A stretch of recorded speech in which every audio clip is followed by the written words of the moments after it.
என்ன நினைச்சிட்டு இருக்கீங்க உங்க மனசுல? என் ஹஸ்பண்ட் கெட்டு போறதுக்கு பாதி காரணமே நீங்க தான். ஆவுனா வந்துடுறீங்க ஃப்ரெண்ட்ஸ்னு. மா சும்மா சும்மா உன் ஹஸ்பண்ட் கெட்டு போறதுக்கு காரணம் நாங்க தான் சொல்லாத.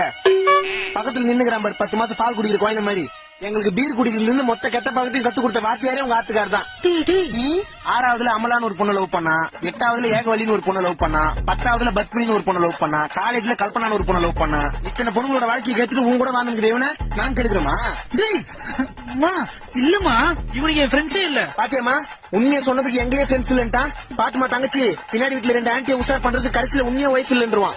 வாரம் சனிக்கிழமை நைட்டு எங்களை கூட ஃபுல்லா குஸ்து கக்குவான் பாருங்க. உன்னை பத்தி அப்படி கக்குவான். எங்களை கூட இருக்கும்போது அப்படியே சொர்க்கமா இருந்தான், உன்ன கூட இருக்கும்போது நரகமா இருக்குதான். இல்லம்மா, கல்யாணம் ஆகி 6 மாசம் கூட ஆகல, ஏன் தான் கல்யாணம் ஆச்சுன்னு சொல்லிட்டு புலம்புறாமா? இல்லம்மா, இல்ல போய் சொல்றா குழந்தை பிறக்காது. ஆமா பாத்தியா ஐயோ இல்ல இல்ல இல்ல இல்லம்மா, இல்ல. இப்ப சொல்லு உன் வீட்டுக்காரன் நான் கெடுக்கிறோமா?